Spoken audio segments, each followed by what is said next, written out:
Hey, thanks for joining us on the Recovery Vow podcast. Today I'm going to sit with my friend Nicole. Now, Nicole is going to tell a little bit of a heavy story. This is going to be her story from being a pastor's kid to having young parents to becoming a parent herself, loss of marriage, loss of herself and her alcoholism. But then we're going to share what recovery looks like. Now, this woman has beat addiction to alcohol, but she's also beaten an addiction to food, and she has overcome that. And so I'm just excited for you guys to just sit back and listen to her tell her story. So follow her on TikTok. She's like this big TikTok influencer. You can follow us on TikTok. You can also follow us on Instagram or Facebook, or get more information on how you can be a supporter of our nonprofit Recovery Vow at our website, recoveryvow.com. Hey, sit back and enjoy this episode. Welcome to the Recovery Vow podcast. I'm your host, Eric Kennedy. Hey, I just want to come on real quick and say thank you so much for joining us on the Recovery Vow podcast. I'm your host, I'm Eric Kennedy, and today I've got a really special, huge TikTok influencer in the studio with me, Miss Nicole, who's also going to be recording her interview today on her live stream. So if you are a TikTok follower, you can't see it live right now because this episode won't come out for maybe 8 weeks, but go follow her on TikTok. You can follow us on TikTok. You can follow us on Instagram or Facebook, but let's dive right in. Nicole. Hi. You and I connected on Facebook, on TikTok. We did. Okay. Yep. So let's start there. Okay. When I saw you on TikTok, I saw you had an influence and you have a lot of people that follow you. I didn't expect you to say that you were from Augusta, Georgia, because I can either have you come here to the studio in Augusta or we have a studio in Dallas. And for the amount of people that you have influence over, I thought you were going to be like in a big city somewhere. Nope. I'm here. Which is fine. Augusta's awesome. But I just want to dive in and talk about what got you to the point to where you have this kind of influence? Were you in some type of heavy addiction? Are you in recovery now? And how did you get there? Tell me your story. So it all started, I'm already going to cry. That's fine. We got Kleenex here. So, they say like addiction is, people all the time wonder where addiction comes from. Where do you think it comes from? Trauma. Okay. Trauma. For me, when I was a little girl, I had something happen to me that shouldn't happen to a child. And my addiction started way before drinking. I've lost 200 pounds. So my addiction was actually eating. Wow. And I would eat to make myself feel better. So addiction isn't just substance, No. Addiction can be anything. We had a lady on the podcast a couple weeks ago, and she had the same thing. She had an issue with an eating disorder that led to alcohol and a few other things. And that episode will come out in about 6 more weeks. Let's go ahead and throw that out there. So when I would have to say, like, my story started when I was 7 years old. I've been going through therapy, and so we've been pinpointing like times and things like that. My parents were young. They were 16 and 18 when they had me. They were great parents, but they were kids themselves, so they did the best they can. I have wonderful, wonderful grandparents. I love my grandma and my grandpa, and I love my mom and my daddy. I didn't have a relationship with my dad, and now that I'm sober, I do. That's awesome. But my mom has been my rock. She will always be my rock. But I... is it okay if I ask you a question? Mm-hmm. Do you feel comfortable enough to share what your trauma was? As far as, I was abused sexually yeah. when I was a little girl, and it went on for about 5 years. Okay. And I didn't tell anybody, because how do you tell somebody that? You know what I mean? Like, I didn't really know what it was. And the sad thing is I thought it was love. At 8 years old? At 8 years old. I'm gonna tell you how we can relate right here. This is just us having a conversation. I went to Atlanta yesterday to a Comic-Con with two good friends of mine, Cameron and Tristan, and we talked about this, and I talked about it from a point of view as a young boy. I was 8 years old when I was sexually abused. It was different for me. I can say that was a trauma, but it was a different experience for me because I had gotten, I don't know how to say it, like I had oral sex performed on me when I was very, very young. I was 8 years old. You know what I mean?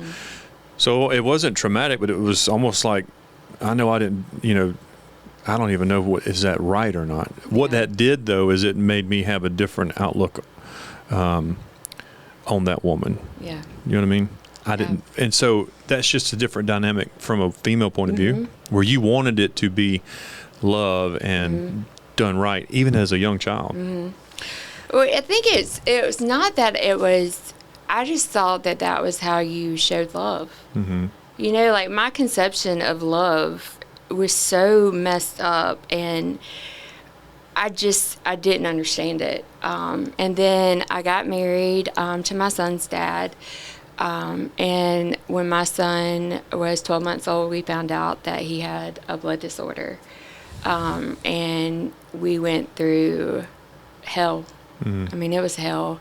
And, I tried to hold everything together, and I tried to be the strong mama.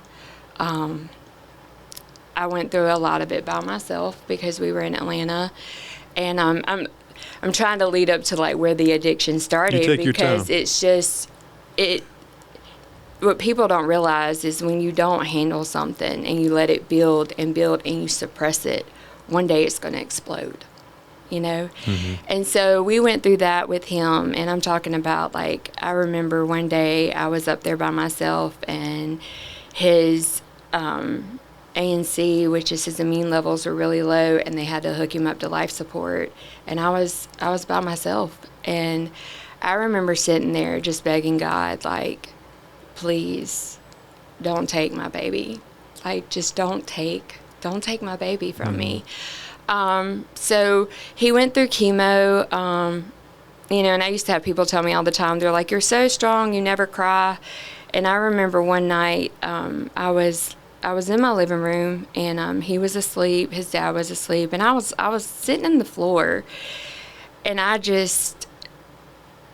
really have to say it was my first experience with Jesus. Like, my first experience, like, truly with the Holy Spirit. Like, my dad was a preacher, so I grew up knowing God, right? I grew up, I always say I grew up and went to church. Like, as soon as they brought me home from the hospital, I was in church. And I was in the living room floor, and all I could say was, why? I mean, just over and over. I was like, why, God? Why my baby? Why? And you can call it crazy, you can call it whatever, but I felt this wind go by my face. And I looked up because I thought somebody had come through my front door. And it's like I heard the Holy Spirit say, why did I have to watch my son get beaten? Why did I have to watch my son get mocked? Like, my son even said, like, Father, why hast thou forsaken me? But the stripes on my son's back is so that your son could be healed. And I held on to that for a really, really long time, and it got me through. And after Landon got off of chemo, he was off for about a year. What's his name? His name's Landon. That's my son's middle name. Is it? Yeah. His name's Landon. He's my baby. He would probably die if he heard me say that. But how old is he now? He's 17. He'll be 18 in September. Mine's going to be 17. Yeah. So after he got off of that, my parents had been married for 29 years, and they got a divorce not too long after that. And I went out one night to celebrate Landon being in remission for a year, and I drank. I was never really a drinker. I drank on my 21st birthday, got drunk, and was like, I am never doing that again. It was awful. But I remember I didn't have to feel. Like, everything I had felt, I was numb. And a lot of people say, like, my drinking built up. Mine didn't. I mean, I was gone. I was gone. Do you remember what you drank that first night? Vodka Red Bull. is what I had. And that's You what don't I know if you're drank. coming or going then. I didn't. I mean, and I'm talking about, like, I would drink pints. I would drink fifths. I mean, my addiction got so bad that later on in my addiction, I remembered that I would wake up at like 3 and 4 o'clock in the morning and crawl to the trash can just to get an ounce or whatever, a drop of liquor that I could to get me to the liquor store the next morning. I mean, it was my lifeline. It was the only thing that I felt could take away the pain. You know, and in the process of it, it didn't take away the pain. It took away everything I loved. So whenever you said Landon was sick, it seems like you were doing okay. Oh, yeah, I was. It was almost like you were in recovery from, or you were kind of in recovery because of what you had to deal with Landon, but that situation kept you from having to face the past. Am I saying that right? And then when you knew he was okay or he got better, or so it was almost like I held all this stuff in, right? Like it was like this little secret box, and it was my box, and I didn't tell anybody about it. I remember when I finally told my mom, I was drunk, and afterwards she was like, "Why didn't you ever tell me?" And I don't know. Like, I don't know if it's because I thought maybe my parents wouldn't believe me, or I was ashamed. I don't know why I didn't. Someone close to the family? Yes. Yeah. Yeah. Gotcha. And I just didn't tell anybody, and it was like years and years of just things building up that I never addressed, right?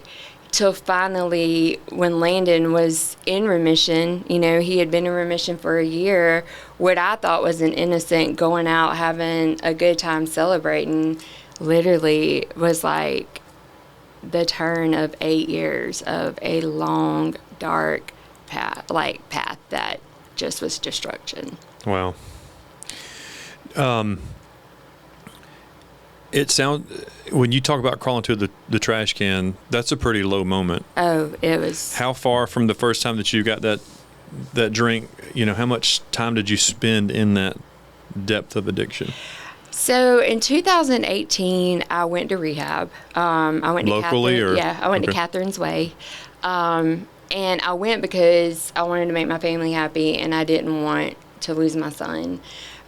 So anytime somebody tells me, "Oh, I won't help," my first question is, "Are you done?" Mm-hmm.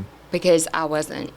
I went to rehab. I was in there for 90 days, did the program, got out, met my other ex-husband. We moved to New Mexico, and I want to say, Whoa, Paul. Yeah. You went from here to there? Yeah. That's a big jump. It was. From Augusta, Georgia, to New Mexico. What made you go to New Mexico? He's in the military. Sucker. Okay.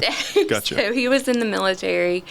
And you know, like in the big book, it says, there's a story and it talks about you try to go to different zip codes, but the thing is you can't run from you. Mm-mm. And so in my mind, when I met John, because John was a great guy, I mean, he really was, supported my recovery at the time.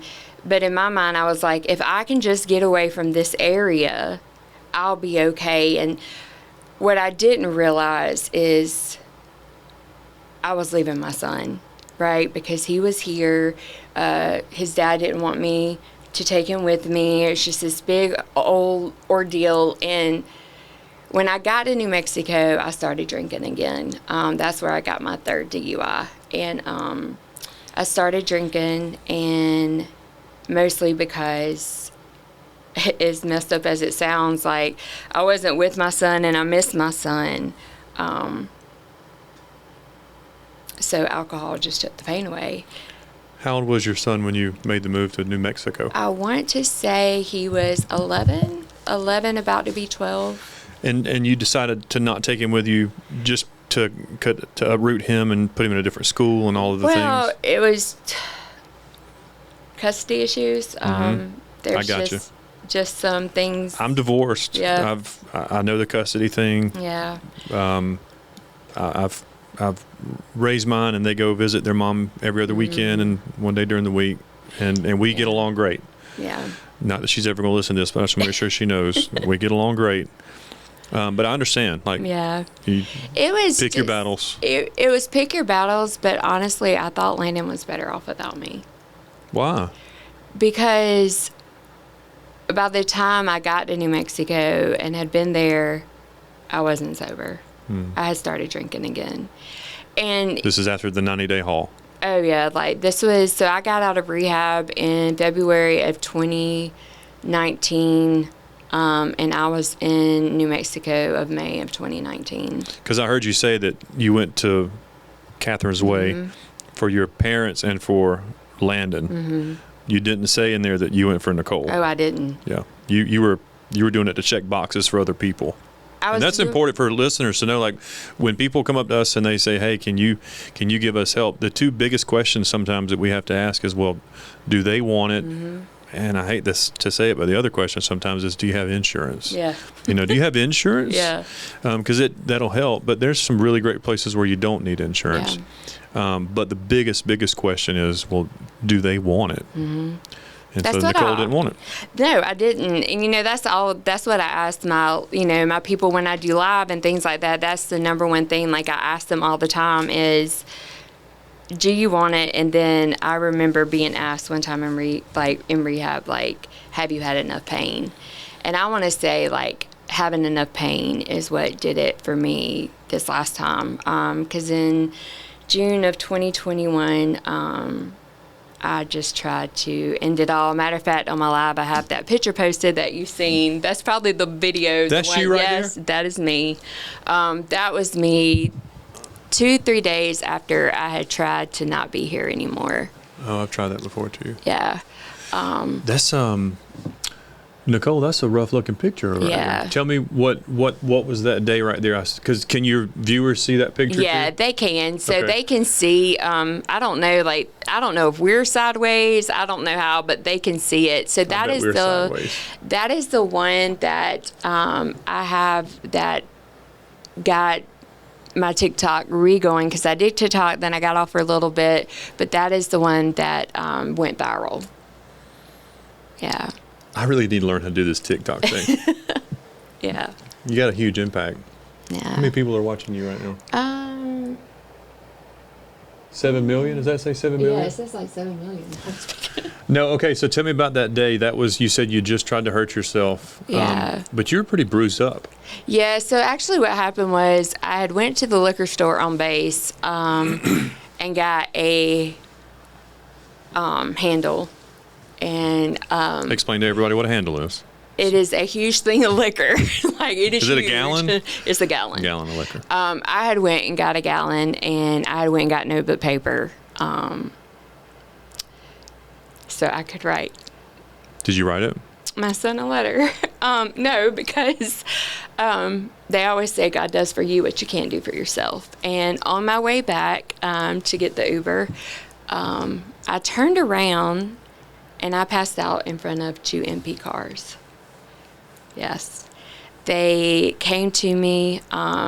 They got me. I mean, I had drank so much that morning. The only reason I remember going to the liquor store to get what I got is because it was just, when you made that decision, that final decision, and I had tried it enough that I knew what I had to do to do it. And I have to be careful what I say because it's TikTok, and oh yeah, I forgot about that. They'll knock you off sometimes. But I remember that day because I remember thinking what I was going to say to my son. Like, I was going to write him notes for his wedding day, for his high school graduation, that I get to see next year now. But I was just done, man. I was tired. Yeah, I get it. I did that too. The second time, or the first time I tried to hurt myself, I was in a dark place, alone, and I wrote it. I wrote a letter to the boys, to their mom, and just kind of spilled my guts. And I wanted to hurt some people as I went. Yeah. But I wasn't thinking about the people I would hurt after I was gone. Mm-hmm. Does that make sense? Yeah, because we're selfish, man. We're so stinking We're selfish. selfish. So I get everything you're saying. Yeah. I understand. And this is heavy stuff. And Yeah. you know, sometimes we have to get heavy on the podcast because you have to tell your testimony so that we can get to the good stuff. Yeah. So what was that moment like when these MPs picked you up? I remember they put me in, so I remember that they put me in the back of the ambulance. They got my military ID. My ex-husband was an officer, and he was actually working at the Pentagon. We were in Washington and Arlington, Virginia. And they took me to the hospital, got me somewhat sober. The funny thing was I left. My ex-husband went and come pick me up. So I got an Uber to take me home, but on the way home, I stopped and got liquor, right? Because that's just how messed up I was. Did you talk to Landon between the time that you got picked up and the time that you got there? Because what happened was before this, I want to say it was, I wish I could see it because if my mom's watching, she can correct me. A week or two before this happened, my mom and Landon flew in to Virginia to see me. And I was so drunk that I could not pick them up from the airport. Did she know? No. Mama didn't know? Well, I don't. She knew I had been drinking, but Yeah. I remember when I called her, she said, what if Landon would have been by himself? Mm-hmm. You know? And at that moment, I didn't care, you know? Like, I was so selfish, but I just didn't care. Yeah. Like, I wanted alcohol more than I wanted air to breathe. Like, I wanted it that bad. I remember I used to sit outside the liquor store because I had a breathalyzer in my car. So I had a lot of times I had to get an Uber to take me to the liquor store. And I remember one day on the matter of fact, this happened twice, but on the way back from the hospital, the Uber driver pulled into the liquor store. And I sat there and I cried. And he said, ma'am, are you sure you want to go in? And I said, I don't want to, but I have to. Mm-hmm. Because I didn't want it. What I wanted was to be a mom. What I wanted was to be a wife. What I wanted was to be a daughter. I mean, I hadn't had a relationship with my dad in over 8 years, you know? What I wanted was to be a good person.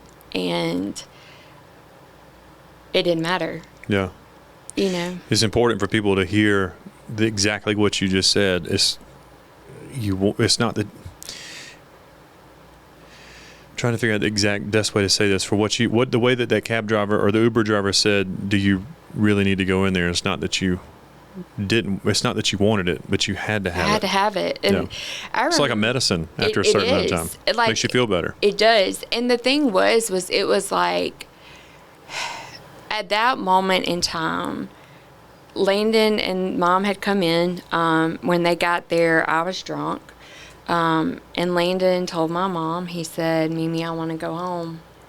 And they were there for 3 days. And my stepdad had to come pick them up. And that was the last time I seen my child until I got sober. Wow. How old was he then? I want to say he was 11. He was 11 because I think he turned 12 when I got sober. Why was that the last time? Because after that happened, my ex-husband left and went to a hotel room, and I just drank and drank and drank until he ended up coming home. My ex-husband ended up coming home, and I was so drunk. He threw all the alcohol away, and I started having withdrawals. And, you know, alcohol withdrawals are the only thing. It's one of the only withdrawals that can take you out, you know. And it's so scary. It is. And I remember I started withdrawing, and he came in because I was sleeping in another room. He came in there, and he was like, what is wrong with you? And I was like, you need to call the ambulance. Can you explain to listeners and viewers that are watching your TikTok and that'll eventually watch this It's okay. It's just very Southern. that will eventually watch this episode, can you explain what a detox, or not a detox, what that withdrawal looks like? Like, can you describe that feeling? It is, I literally felt like my bones were shattering. I couldn't breathe. I was hearing voices. When they got me to the hospital, they put me on every type of medicine to stop my withdrawals, and they wouldn't stop. And I literally I remember it was so bad that if I stepped out of the hospital bed, the alarm went off. I couldn't even get up by myself. I was sweating. My blood pressure was bad, but I felt like I was dying. Yeah. And that's the only way I can describe it. And the spiritual part of it is what was even crazier, because it was like I could hear, the only thing I can say is it was like I could hear the devil talking to me. And I know that may sound crazy, but I could. And they were going to have to put me in a medically induced coma because my withdrawals would not stop. And I called my mama, and the nurse talked to my mom, and I don't really remember what she said to my mom. And I called Catherine's Way again, and I talked to Anna, and I remember Anna telling me, once you get out, we'll take you. And she told me that they would pray for me. And I remember laying there, and I remember like I was holding on to the rails of the hospital bed because I was shaking. I was literally shaking so bad. It was like I couldn't be still because my body was hurting so much from withdrawing from the alcohol. And I remember saying, God, if you will just make this stop, I promise I will get help. Like, I promise I will be done. And I remember they came in to just get ready to put me in the medically induced coma, and my withdrawal stopped. Really? Just like that. I went home the next day and got on a train and went to Catherine's Way. The reason I asked you if you remembered that withdrawal is because we just said a second ago that you didn't want the alcohol, but it became like a medicine. Mm-hmm. And so your body's reaction to not having your medicine puts you in that state. It does. I used to wake up in the middle of the night because I could pass out, but I would never go into like a deep regular sleep because I would do alcohol and cocaine and crack. And so they were fighting against each other in my brain and in my body. And so I would be up sometimes, but it's hard to see the sun come up and then have a detox or DTs of alcohol. And so that's what got me where I started drinking in the morning time. And I know it sounds so stupid, but my grandmother passed away. And I used to love to drink in the morning and watch the Golden Girls. Because it's not funny, but I used to it reminded me of my watch sermons. Yeah. So, Well, but it reminded me of my grandma, and then I'd have my kid with me. He was a baby then, and I was supposed to watch him, be responsible for him. You know, I was responsible for another human, not just myself. Man, I'd sit him in that bouncy thing and lay out lines of Coke on a plate and just chill out all day long. So, I want to say all that so I don't want you to feel like you are the only person in the room that carried the burden of all of that. Yeah. Thank you. It's so crazy because a lot of people, I had a patient come in yesterday and I was working on her. And so I started making bracelets for my TikTok, and something just told me to bring up making bracelets to her. So I did. And she said, what are you making them for? And so I started telling her about I was in recovery. And this lady just stops and she starts crying and she says, how do you know that you have a problem? And I just stopped working on her and I looked at her and I said, is it drinking? And she shook her head yes. And I said, if you have to ask, I was like, baby, you have a problem. And it was so cool because I got to witness to her, you know, and I prayed with her. But it's so crazy because it's like people don't realize that, you know, alcohol, that substances, what it can do to you. Right. They don't realize, like, you know, you were saying, like, you had your kid. I would leave mine in the house, go to the liquor store down the street, and come back while he was still sleeping. Same. I used to go to the drug man's house. Yeah. And all it would take for us to get in a car wreck or Yep. get a DUI and they wake up Yep. alone, Right. you know, I think about that. Yep. I mean, I don't think about it as much as I used to, you know, when I was first, you know, in that first 5 years, it just, you go back through all the things that you've done and you try to remember all the things that you've done. And it's almost like you're trying to forgive yourself. yeah. It's a lot to walk through, you know, when you're doing the That, steps. That was one of the most not proud parent moments I've ever had is the thought of me getting hurt and then waking up alone in that trailer that I was living in. You know, so it didn't have air conditioning and it was September, August or September. They used to come down every other weekend. So I get it. I mean, it's like we'd live the same kind of life. Okay, let's shift gears because this has been pretty heavy. I want to shift gears. You got sober what year? 2019? No, that was the first time. So this time I've been sober. This year's 4 years. Okay. I got sober. I went to rehab June 17th of 2021. Okay. So I've been just sober after since the 2021. COVID. Okay, let's shift gears to talk about what those 4 years have looked like. Okay. Because you've been in recovery from drug or from alcohol, but you talked about 200 pounds of weight loss is a lot, and so you're in recovery from that. But what does life look like now? You're famous on TikTok. I think it says 17 million's following right now. So tell me what today looks like, and when I mean today, I mean 4 years. What does 4 years look like? And make it your most proudest speech you've ever given. All I can say is it shows you the love of Jesus and grace and mercy.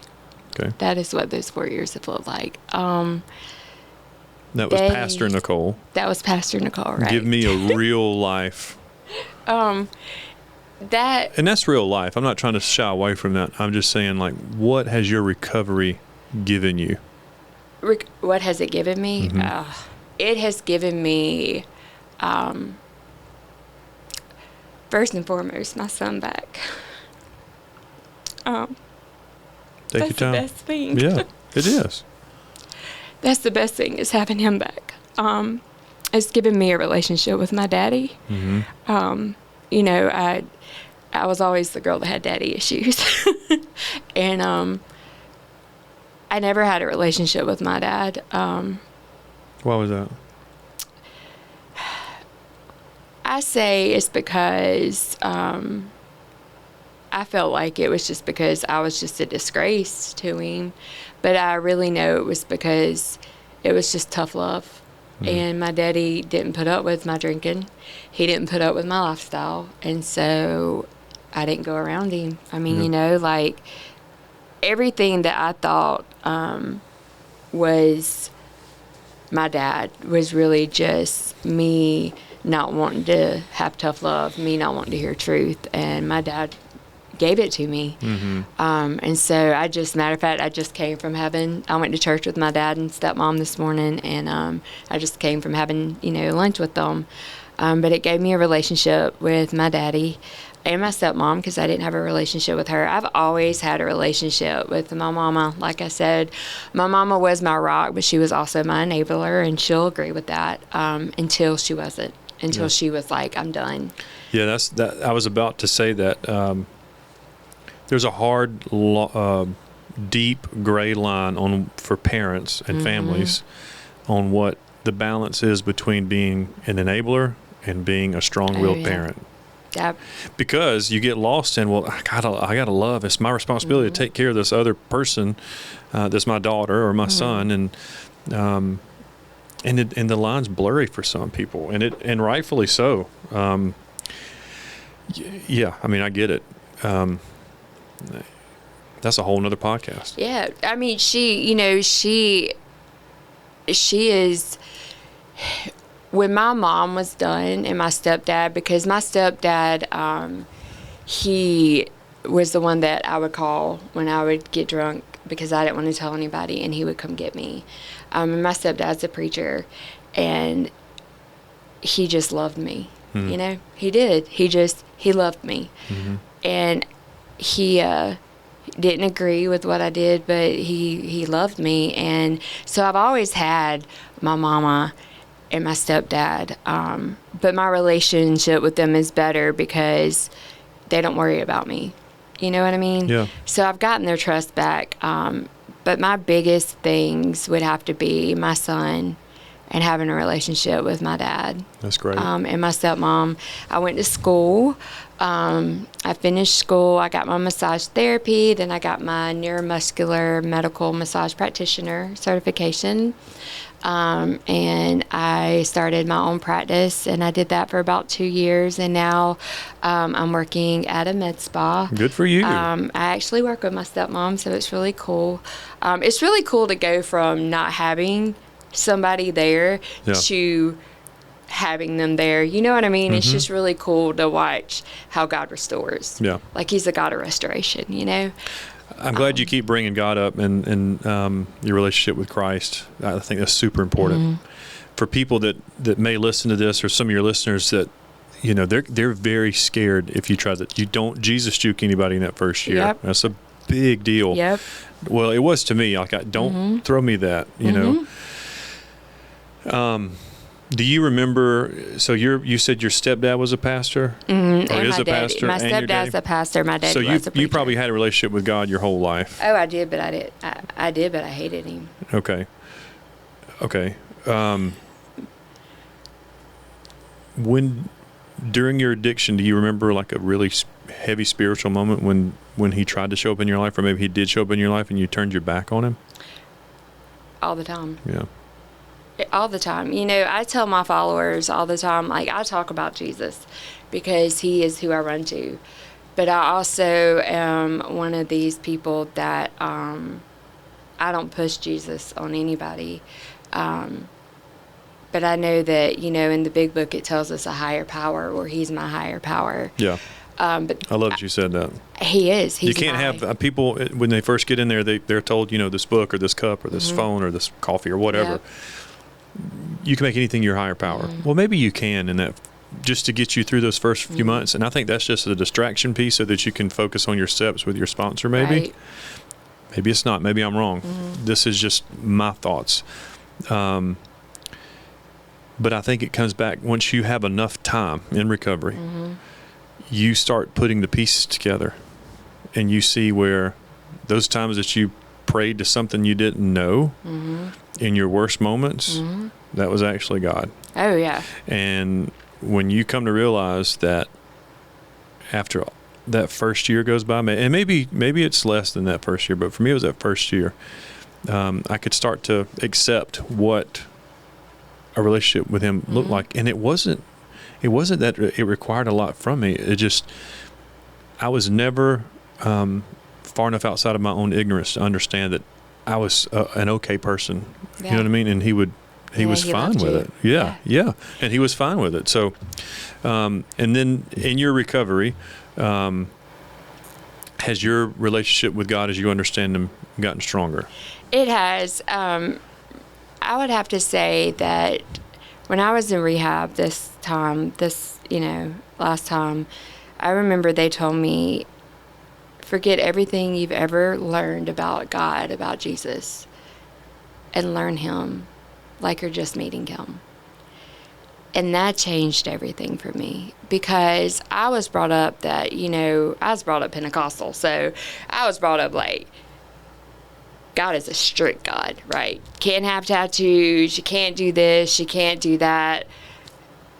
But what I didn't grasp was the love of Jesus.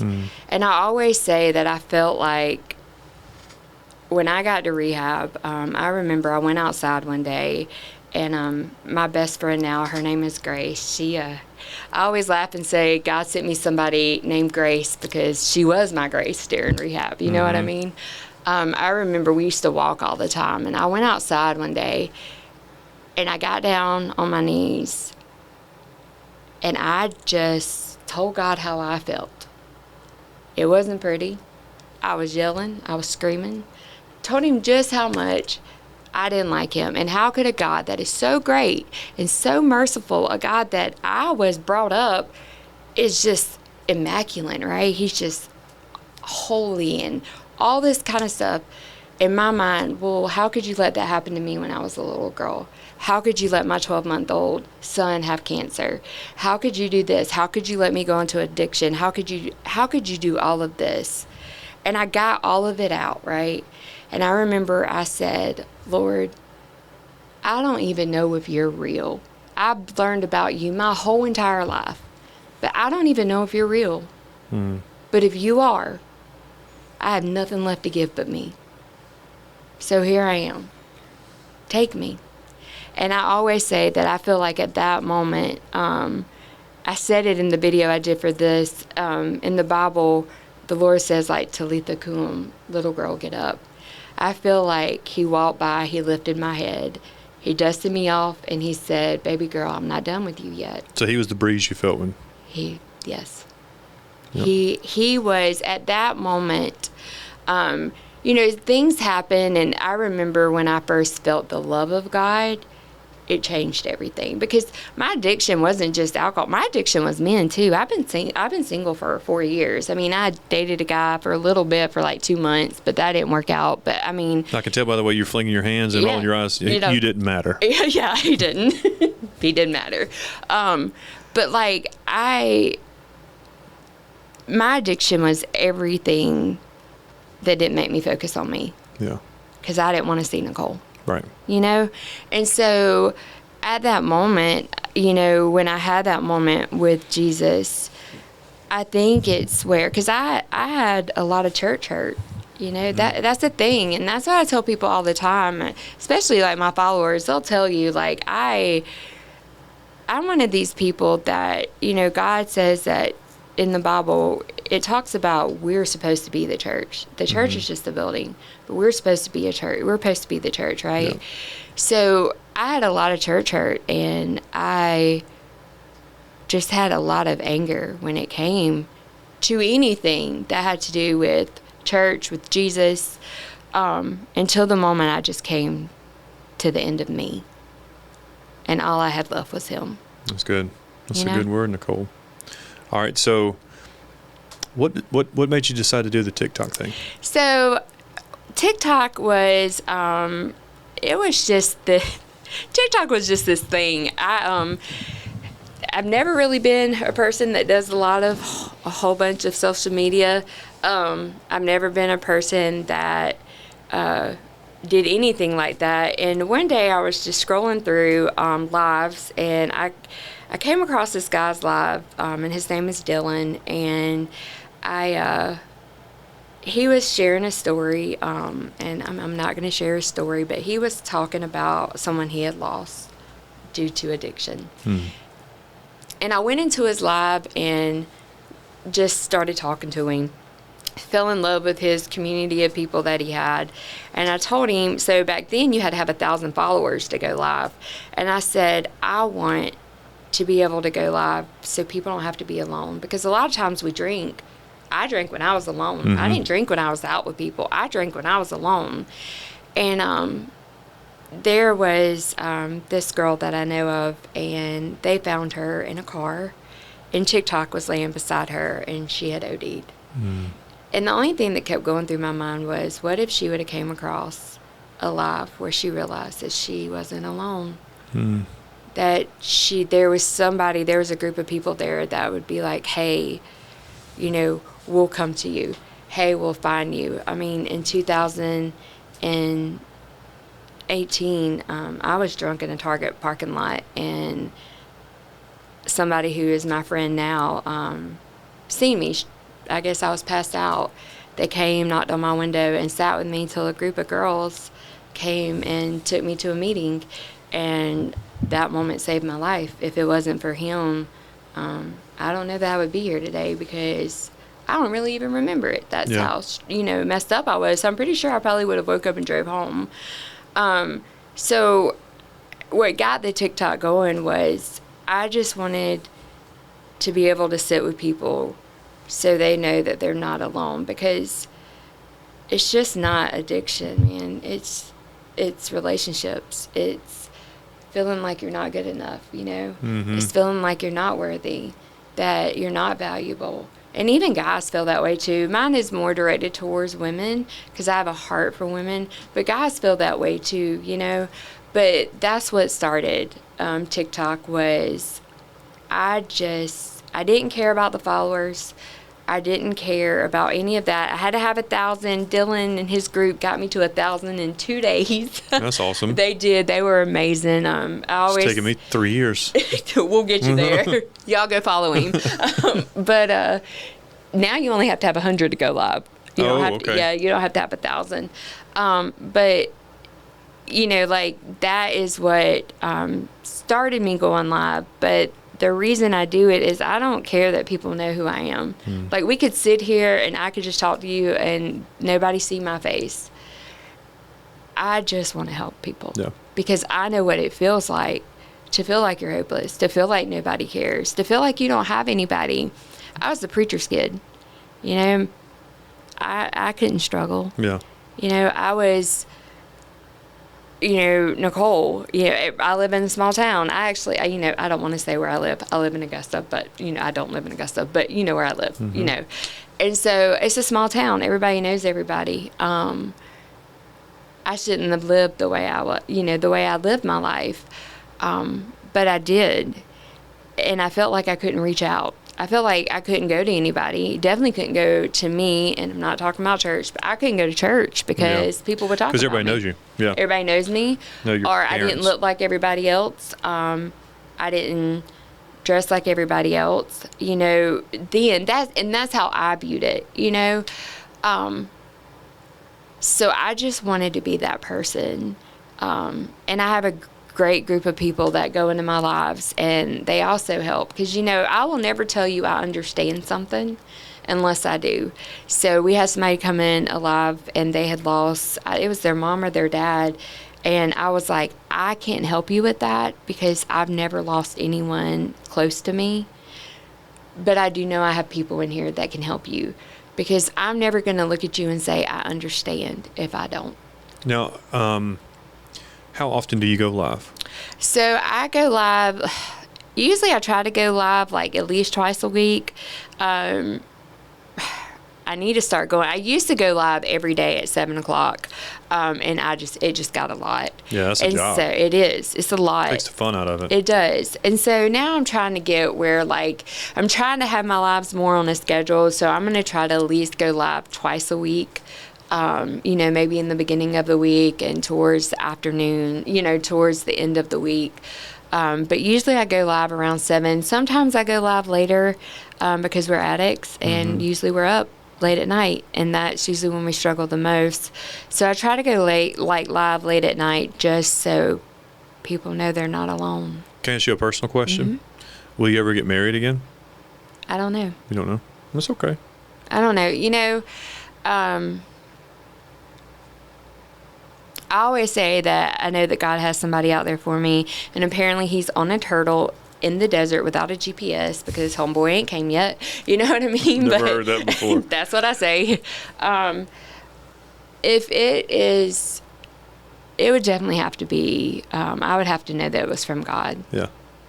I would have to know that it was from God. I would have to know that it is who he wanted me to be with. But they would definitely have to have a relationship with Jesus. If they're, in recovery, they would have to have some years sober, behind them. That's important. But for so long, my focus has always been men and substances. And right now, my son graduates next year, so I've been trying.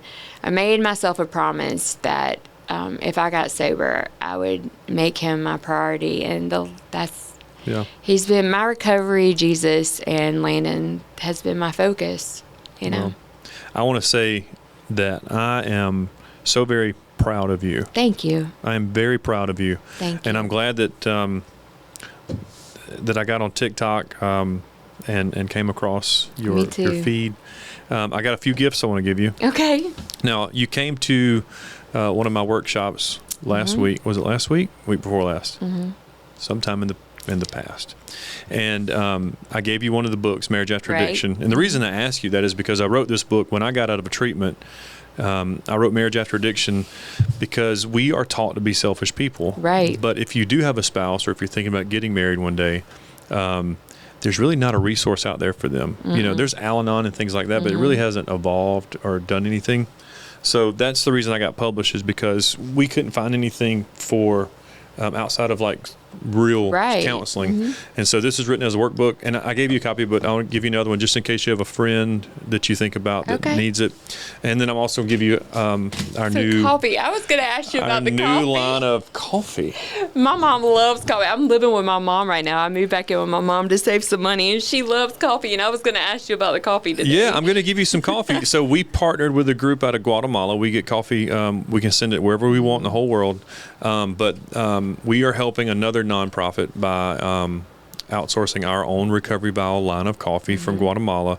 And this creates funds for us as a nonprofit, which is fantastic. But it also gives this organization funds for, what do they get with this? They get smokeless stoves, they get water filters, and they get meal plans for their children. So it's a win-win. That's awesome, though. Yeah. So I'm going to give you one of that for just coming on, and I just want to say thank you so much. Thank you for having me. Yeah. Thank you. You did really good. I don't know what you were nervous about. I was nervous. I was so nervous. Yeah, don't be nervous. Hey, thanks for tuning in to today's episode. I hope you enjoyed hearing Nicole's story as much as I did. It's been an incredible story to hear. We got a little deep in the addiction side of it, but we brought it back and just showed you what life is like in recovery. She has a wonderful testimony, and so you can follow her on her TikTok. You can also follow us on our TikTok, Instagram, and Facebook. You can also become a donor if you go to recoveryvow.com, or you can send me an email at recoveryvow@gmail.com. Thanks for joining us today on today's episode. We'll see you next week.